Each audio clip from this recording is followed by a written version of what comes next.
Hello student. पिछले video में हमने आपको निकलम विधि से वर्क करना सिखाया था। ठीक है, आज हम इस वाली वीडियो में निकलम विधि से घन करना सीखेंगे, साथ में कुछ अन्य प्रकार के भाग भी सीखेंगे। तो सबसे पहले आपके बुक के अंदर संख्या है 8वें सवाल की 15 का घनफल निकालिए। तो सबसे पहले सूत्र उपाधार अंक का स्क्वायर संख्या प्लस 2 गुणा विचलन। उपाधार अंक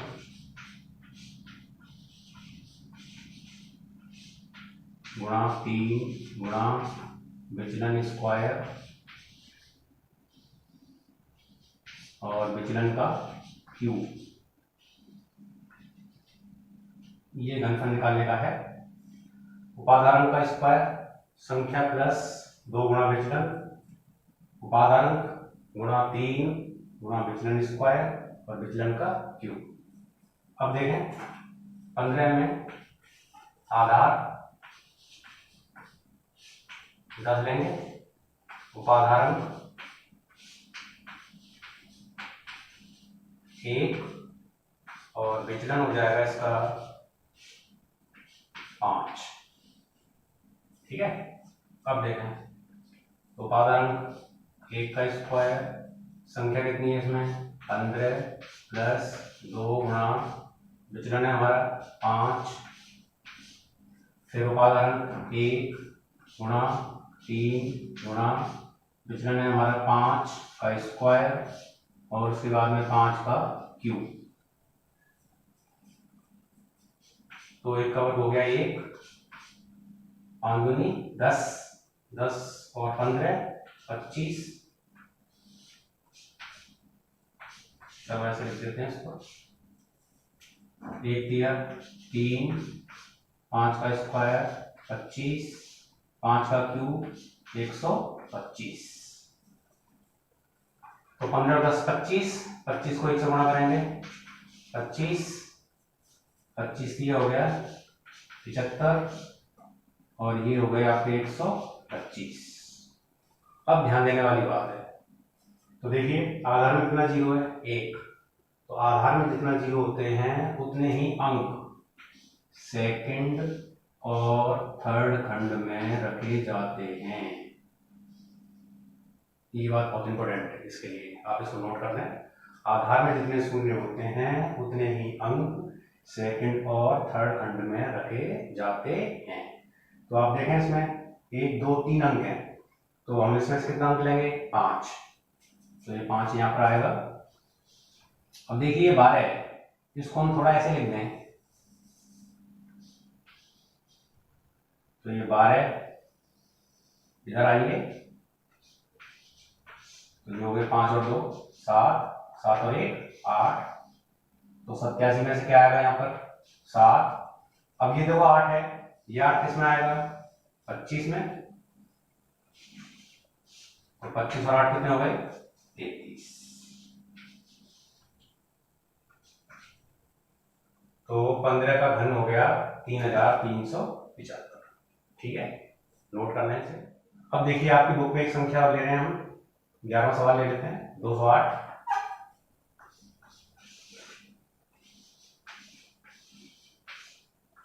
अब देखिए 208 घनफल किस प्रकार से निकालना है। तो सबसे पहले हम लेंगे आधार, तो 208 में आधार कितना लेंगे हम 100, उपाधारण कितना हो जाएगा इसमें 2, 100 इंटू 2 200 हो गए, तो विचलन हमारा कितना हो गया 8। अब इसको इस सूत्र में जमा लेंगे। उपाधारण 2 का स्क्वायर संख्या 208 प्लस 2 गुणा विचलन है हमारा इसमें 8, उपाधारण क्या है इसमें 2 इंटू 3 इंटू विचलन है हमारा इसमें 8 का स्क्वायर और 8 का हो गया क्यूब। अब इसको धीरे धीरे करके हल करेंगे। 2 का वर्ग हो गया 4, 208 प्लस 8 दूनी हो गए 16, 3 दूनी 6 इंटू 8 का वर्ग हो गया 64 और 8 का क्यूब हो गया 512। 4 इंटू 16 और 8 हो गए 24, 64 इंटू 6 तो ये हो गया हमारे 384 और यहाँ हो गया 512। 4 चौक 16 6 यहाँ से लगी 1, 4 दूनी 8 और 1 9, 4 दूनी 8।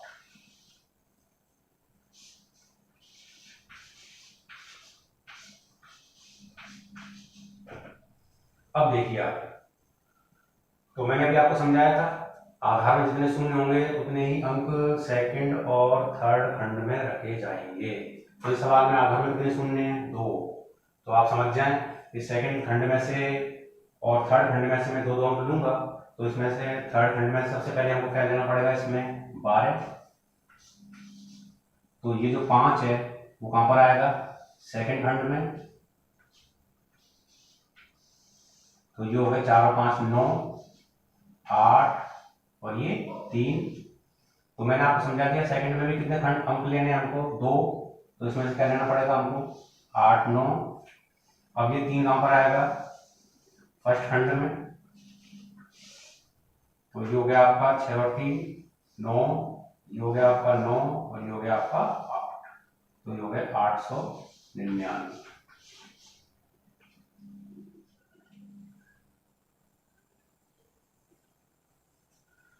दो सौ 8 का घन हो गया 89,98,912। ठीक है। अब इसके अलावा कुछ सवाल हैं आपकी बुक के अंदर है, संख्या जैसे 91 है, एक में 32 है, इसका घनफल आप निकालेंगे और कुछ सवालों की संख्या आप अपने मन से लेंगे और उसका फिर घनफल निकालेंगे। आपको इसी सूत्र का उपयोग करना है जिससे आपका अभ्यास हो जाएगा। ठीक है। अब मैं आगे सिखाऊंगा आपको ध्वजांक विधि। उसमें क्या करते हैं, अब इसके आगे हम ध्वजांक विधि से भाग करना सीखेंगे। तो सवाल नंबर 12 आपकी बुक के अंदर है। इसमें संख्या है 4532, भाग देना है 112 से। तो ये है हमारी भाज्य और ये हमारा है भाजक।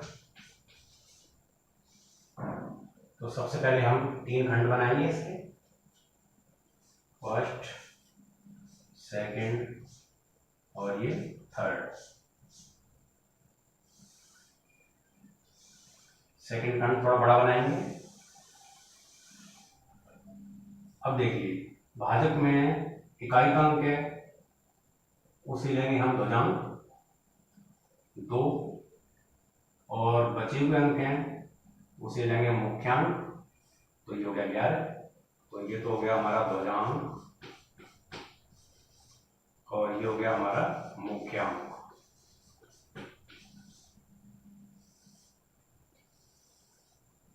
अब देखिए भाजक में हमने एक अंक लिया हुआ है, तो हम भाज्य में से भी एक ही अंक उतारेंगे, ये थर्ड खंड में उतारेंगे और बचे हुए अंकों को सेकंड खंड में उतारेंगे, लेकिन थोड़ी दूरी लेते हुए, इनमें थोड़ा सा गैप होना चाहिए। ठीक है। मैं दोबारा से बताता हूँ आपको। भाजक में से इकाई का अंक हमने लिया है ध्वजांक, बचे हुए अंकों को हमने लिया है मुख्यांक। भाज्य में से इकाई का अंक हमने एक अंक लिया है, तो इसमें से हमको एक अंक यहाँ पर उतारना है थर्ड खंड में और बचे हुए अंकों को हमको सेकंड खंड में उतारना है, लेकिन इनमें थोड़ा गैप देते हुए। ठीक है। अब देखिए अब प्रक्रिया शुरू होती है। तो सबसे पहले हम 11 से भाग लगाएंगे 45 में। तो 11 चौक 44, कितना बच गया? 1। तो भागफल लिखेंगे हम नीचे और ये हमारा जो शेषफल है ये इस 45 के आगे आएगा। ठीक है। अब इसको लिखने का तरीका एग्जाम में थोड़ा इस प्रकार से कि 45 में हमने भाग दिया है कितने से? 11 से। तो भागफल आया है 4 और शेषफल आया है 1। ये इसके लिखने का ये तरीका है, कोई दिक्कत नहीं। ठीक है। अब देखिए आगे, अब हमारे पास में एक है, एक के बगल में हम 3 उतारेंगे, हमारी नई संख्या कितनी हो जाएगी 13। तो ये हमारा नया भाज्य हो गया 13। अब ध्यान देने वाली बात है, नए भाज्य को हमेशा संशोधित बनाते हैं, तो उसको संशोधित बनाने का तरीका क्या है वो मैं आपको बता रहा हूँ। एक छोटा सा सूत्र है वो आप याद रखेंगे, संशोधित भाज्य बराबर नया भाज्य माइनस भागफल इंटू ध्वजांक। पूरी ध्वजांक विधि में इस सूत्र का उपयोग करना है। संशोधित भाज्य किस प्रकार से निकालना है, नया भाज्य माइनस भागफल गुणा ध्वजांक। ठीक है, तो हम इसका निकालते हैं। तो हमारा नया भाज्य कितना आया है 13 माइनस भागफल कितना था हमारा 4 इंटू ध्वजांक कितना है सवाल का 2। तो 13 माइनस 4 दूनी कितने हो गए 8। तो 13 में से 8 है कितना बचेगा 5। इसका मतलब है कि जो हमारे पास में नया भाज्य था 13, उसको हमने संशोधित कर दिया और संशोधित करके हमने उसको क्या बना दिया है 5। अब ये क्रिया द्वारा चालू हो जाएगी। तो कैसे करेंगे, तो वही क्रिया है वापस से कि हमारे पास में यहाँ पर संख्या कितनी रह गई है 5। तो 5 का 11 का भाग 5 में कितनी बार जाएगा 0 बार। अब कितना बचा 5। तो भागफल हम कहाँ लिखेंगे नीचे, और शेषफल हमारा कहाँ पे आएगा आगे। तो शेषफल कितना बच रहा है इसमें 5, तो 5 आ गया है। भागफल को हमको नीचे लिखना है और जो शेषफल आ रहे हैं वो उसके आगे चलें। ठीक है ना। अब हमारे पास में 5 और इसके बगल में यदि हम 2 उतारेंगे तो हमारे पास में संख्या कितनी हो जाएगी 52 हो जाएगी। तो ये अंतिम शेषफल निकालने के लिए 52 माइनस यही क्रिया चलेगी भागफल। अब भागफल कितना है हमारा 0 इंटू ध्वजांक कितना है सवाल में 2। तो 52 माइनस 2 को 0 में गुणा करेंगे कितना आएगा 0। तो कितना बचेगा 52। तो 40 हो गया, इस सवाल का उत्तर हो गया, यानी भागफल हो गया 40 और शेषफल हो गया 52। ठीक है, इस प्रकार का सवाल है। मैं एक बार पुनः आपको समझा देता हूं। सबसे पहले भाजक में से एक अंक लिया है हमने ध्वजांक है, तो आप यहाँ पे एक छोटा सा झंडा बना दें तो आपको याद करने में सहूलियत रहेगी। बचे हुए अंक इसमें क्या आ जाएगा मुख्यांक। भाजक में से हमने एक अंक लिया है तो भाज्य में से भी हमको एक ही अंक लेना है, वो कौन से खंड में उतरेगा तीसरे खंड में। बचे हुए अंकों को कहाँ पर उतारना है दूसरे खंड में। लेकिन दूसरे खंड में जब आप अंक उतारे हैं तो इनमें थोड़ा थोड़ा गैप देते हैं। ठीक है ना। अब देखिए, तो सबसे पहले हमारे पास मुख्यांक कितना है 11। तो 11 का भाग हम कितने में लगाएंगे 45 में। तो 11 का भाग 45 में दिया है, कितनी बार जा रहा है 4 बार। 11 चौक 44, कितना बच गया 1। तो भागफल तो हमको नीचे लिखना है और शेषफल हमको कहाँ लिखना है इस 5 के आगे जाकर। क्योंकि 45 में तो हमने भाग दे दिया था, तो 45 संख्या तो यहाँ काम में आ गई है, तो हम यहाँ पे लिखेंगे इसको शेषफल। अब हमारे पास में नई संख्या कितनी हो गई है 13, क्योंकि एक के बगल में हम 3 उतारेंगे तो नई संख्या कितनी हो जाएगी 13। तो इस 13 संख्या या जो नया भाज्य आया है इसको हमको संशोधित करना पड़ेगा, और संशोधित करने का एक ही नियम है जो मैंने आपको यहाँ पे लिखा दिया है। संशोधित भाज्य निकालने के लिए नया भाज्य माइनस भागफल गुणा ध्वजांक, इससे सारे जो नए भाज्य होते हैं उनको संशोधित करते हैं। ठीक है ना। तो नया भाज्य हो गया हमारा कितना 13 माइनस भागफल कितना है हमारा 4 इंटू ध्वजांक कितना है हमारा 2। तो 4 दूनी कितने हो गए 8। तो 13 में से 8 हटाएंगे कितना बचेगा 5। अब इस 5 में भाग करेंगे तो ये 5 है, तो सॉरी फिर ये 5 फिर यहाँ उतरेगा जो बचा है हमारे पास में। तो ये 5, तो इस 5 में भाग लगाएंगे तो 5 में भाग लगाने का क्रिया वही है बिल्कुल वापस से।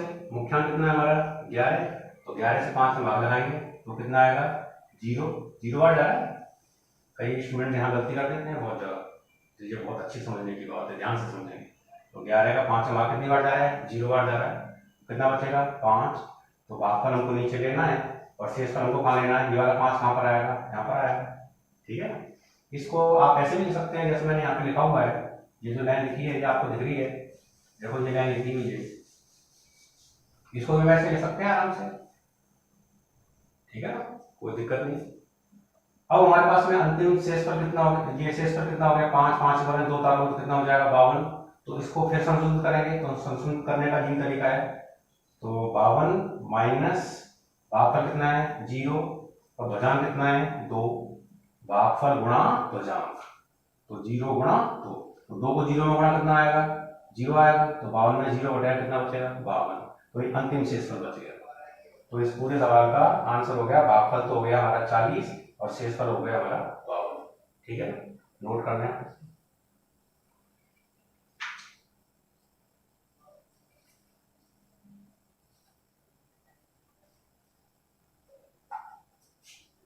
भाग 87, तो सबसे पहले 3 खंड,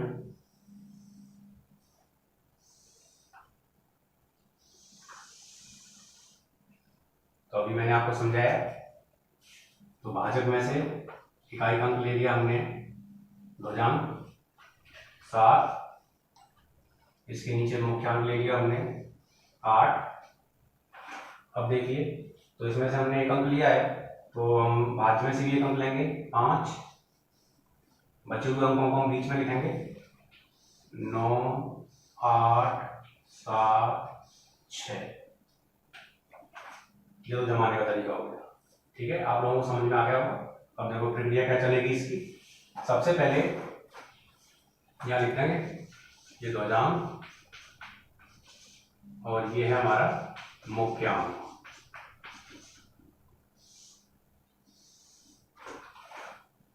तो सबसे पहले 8 9 में भाग लगाएंगे, 8 एकम 8, 1 बच गया, भागफल नीचे लिखना है, शेष फल ऊपर आएगा। अब देखिए, तो इसको सबसे पहले इस प्रकार से ऐसे लिख लेंगे, 9 में भाग लगाया है हमने 8 से, तो भागफल हो गया 1 और शेष फल हो गया 1, तो नया भाज्य हो गया हमारा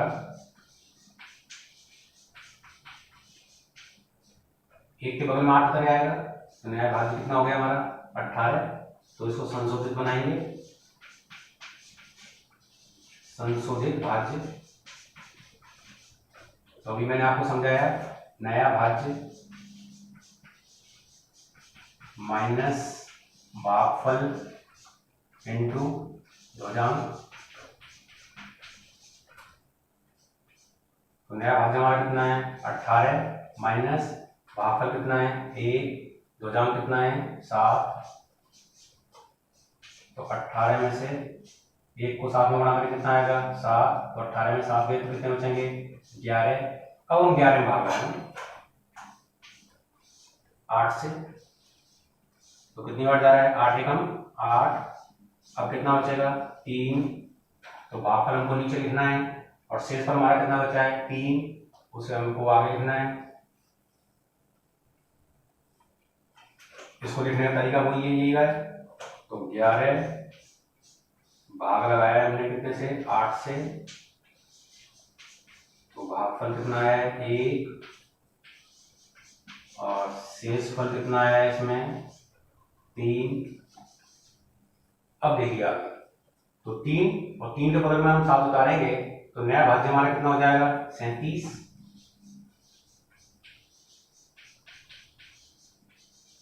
तो फिर इसको संशोधित बनाएंगे, संशोधित बनाने के लिए यही वाला सूत्र काम में लेंगे, नया भाज्य माइनस भागफल गुणा ध्वजांक, तो संशोधित बनाएंगे, संशोधित भाज्य हो गया, तो नया भाज्य कितना है 37 माइनस भागफल कितना है हमारा ये 1 इंटू ध्वजांक कितना है इसमें 7, तो ये हो गए 37 माइनस 1 को 7 में गुणा करेंगे कितना हो जाएगा 7, तो ये कितने हो गए हमारे पास में 30। अब 30 में भाग लगाएंगे, तो मुख्यांक कितना है इसमें 8, तो 8 दूनी 16, 8 की है 24, 3 बार जा रहा है, अब कितने बच गए 6, तो भागफल हमको कहाँ करना है नीचे, और शेषफल कहाँ आएगा ऊपर, ठीक है ना। अब नई संख्या हमारे पास में कितनी होगी 66, तो नया भाज्य हो गया 66, तो इसको संशोधित बनाएंगे 66 माइनस भागफल कितना है 3 और भुजांक कितना है 7, तो 66 में से 7 के कितने हो गए 21, तो 6 में से 11 कितना बचेगा 5, और 6 में से 2 गए कितने बचेंगे 4। अब 45 में भाग लगाएंगे, कितने से हुई मुख्यांक हमारे 8 ही है, तो 8 पंजे 40, कितना बच गया 5, तो भागफल हो गया हमारा 5, और ये शेष तो यहां पर आएगा। अब देखिए, तो 5 और इससे बगल में जब 5 उतारेंगे तो ये कितना हो जाएगा 55, जबकि भाजक हमारा कितना है 87, तो ये अंतिम शेषफल निकालेंगे इसमें, तो अंतिम शेषफल हो गया, अंतिम शेषफल 55 माइनस भागफल कितना है 5 इंटू भुजांक कितना है सवाल में 7, तो 55 माइनस 5 सत्ते कितने हो गए 35, तो कितना बचेगा 20, तो ये हमारा हो गया अंतिम शेषफल। तो 98,765 में 87 से भाग लगाने पे ये तो हो गया हमारा भागफल 1135, और शेषफल कितना हो गया 20, ठीक है। तो ये इस प्रकार सवाल पर करना। हाँ, ये थोड़ा सा ये इसको हम ऐसे भी लिखे हैं जैसे हमने यहाँ पे लिखा हुआ है, इसी प्रकार से लिखते हैं कि कोई दिक्कत नहीं है। 30 भाग 8, तो भागफल हो गया 3 और शेषफल हो गया कितना 6, ठीक है। ये सवाल पूरा हो गया। तो 2 सवाल मैंने कर दिए 12वें नंबर का और 14वें नंबर का, और 2 सवाल आप प्रैक्टिस कर लेना। आपकी बुक के अंदर 13वें नंबर की सवाल की संख्या है 1232 भाग 42, और 15 नंबर की संख्या है 210 1532 भाग 879, ठीक है।